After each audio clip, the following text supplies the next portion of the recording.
अस्सलाम वालेकुम एवरीवन। उम्मीद है आप सब खैरियत से होंगे। आज हमारा political science western political thought में लेक्चर नंबर 7 है। आज हम डिस्कस करेंगे जीन जैक्वस रोसो को। तो चलिए स्टार्ट करते हैं। रोसो बेसिकली उनकी थ्योरी थी क्या। उनकी थ्योरी के बारे में डिस्कस करने से पहले हम डिस्कस करेंगे उनके लाइफस्टाइल के बारे में और उनके बैकग्राउंड के बारे में, वो कहाँ से बिलोंग करते थे और उनकी फैमिली सेटअप क्या था। सबसे पहले हम देखेंगे रोसो जो थे वो ज़्यादा अमीर फैमिली से नहीं थे, यानी कि वो ज़्यादा वेल टू डू फैमिली से बिलोंग नहीं करते थे, एक आम से फैमिली से थे। और उन्होंने अपनी जो सारी ज़िंदगी थी वो बहुत ज़्यादा मुश्किलों में गुजारी थी, क्योंकि वो एक नॉर्मल फैमिली से बिलोंग करते थे, लोअर क्लास से बिलोंग करते थे, इसलिए उनकी लाइफ में मुश्किलें ज़्यादा थी। फिर अगर हम बात करें राइटिंग्स और फ़िलासफ़ी की, तो इनकी जो राइटिंग और फ़िलासफ़ी है उनमें ज़्यादा से ज़्यादा इन्फ्लुएंस मिलता है उसकी पर्सनल लाइफ का, क्योंकि उन्होंने अपनी पर्सनल लाइफ में बहुत ज़्यादा एक्सपीरियंस किए थे। क्योंकि वो एक जज्बाती किस्म का इंसान था, वो कहीं पे भी कोई एक जगह पे रुक के काम नहीं करता था। अगर वो कहीं पे काम मिलता तो वो वहाँ से लड़ झगड़ के वापस आ जाता। थोड़ा धान-पान सा इंसान था, अपनी नफ्स का बंदा था, कभी किसी को खातिर में ना लाता था, इस तरह का बंदा था रोसो। तो रोसो क्या करता है, एक इसकी अगर बात करें इसकी नेचर की, तो इमोशनल बंदा था। तो और चीज़ों को देख के जज्बाती हो जाना, आपे से बाहर होना, ये इसकी थोड़ी सी कैरेक्टरिस्टिक्स थी इसके अंदर।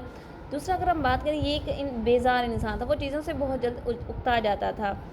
और इसकी सबसे बड़ी मिसाल यही है कि जब रोसो के बच्चे होते हैं, ये अपने 5 बच्चों को यतीम खाने भेज देता है, ये कह के कि इनका कोई वाली वारिस नहीं है। तो उसके बाद बच्चों को वहाँ पे भेजने के बाद ये कुछ फ़िलासफ़ीज़ की तरफ आता है। तो सबसे पहले ये प्रेजेंट करता है फ़िलासफ़ी की जनरल विल की।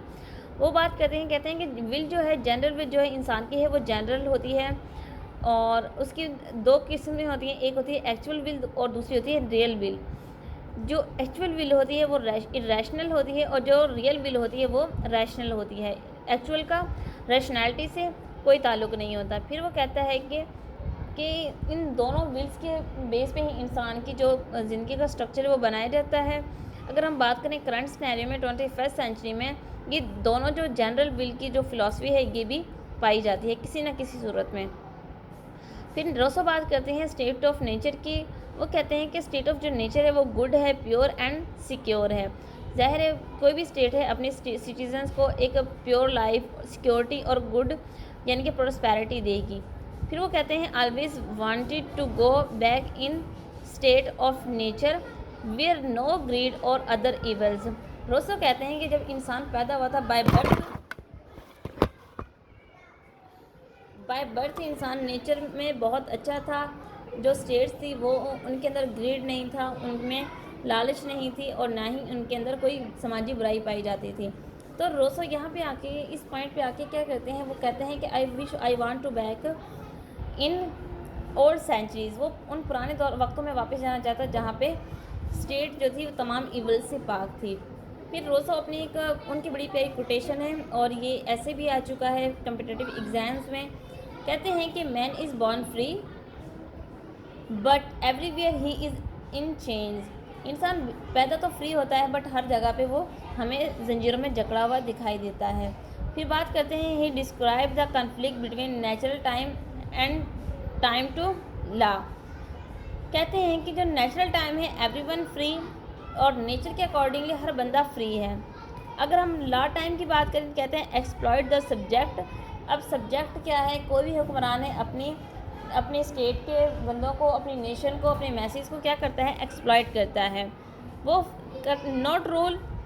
Not for rule but for security. उनका मकसद वहाँ पे हुक्मरानी करना नहीं, अपनी स्टेट को प्रॉस्पेरस बनाना और वहाँ के लोगों को सिक्योर बनाना है।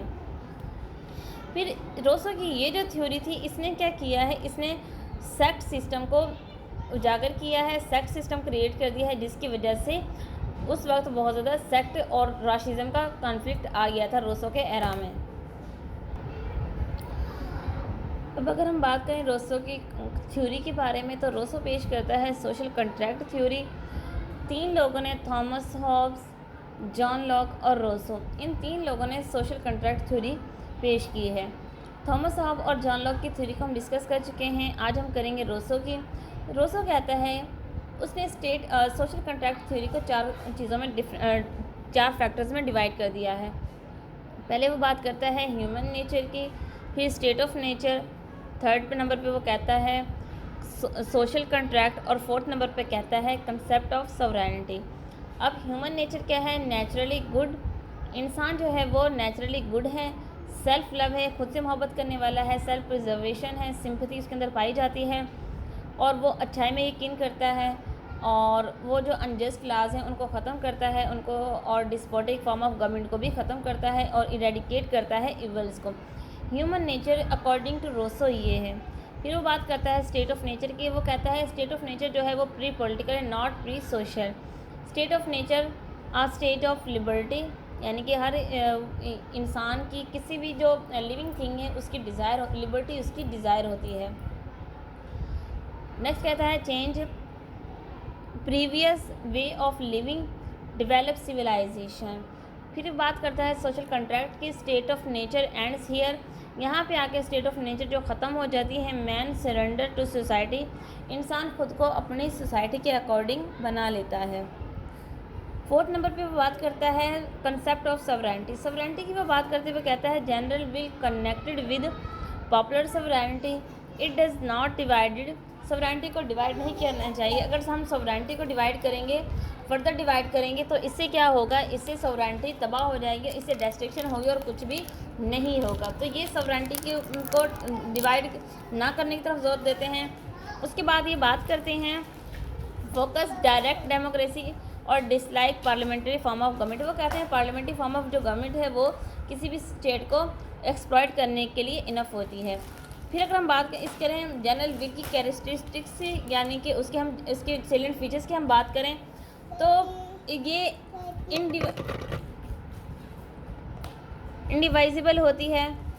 दूसरा ये राइट विल है। तीसरा बेस्ट फॉर ऑल, इन अलाइनेबल है, नॉट चेंजेबल और अनरिप्रेजेंटेबल। तो ये इसकी कुछ खूबियाँ थी। तो रोसो की हमने थ्योरी को देखा, उसमें वो सोशल कंट्रैक्ट को देखते हैं और उसमें 4 कंपोनेंट्स में डिवाइड करते हैं, human nature, state of nature और सोशल कंट्रैक्ट और कंसेप्ट ऑफ सॉवरेनिटी। इसके अलावा हमने इसका देखा लाइफस्टाइल, उसका बैकग्राउंड, तो उसके अकॉर्डिंगली उसको हमने चीज़ें देखी। उम्मीद है आपको चीज़ें समझ आ गई होंगी। इंशाल्लाह नेक्स्ट वीडियो लेक्चर मिलेंगे नए टॉपिक के साथ। तब तक अपना ख्याल रखिएगा। जज़ाकल्लाह, अल्लाह हाफिज़।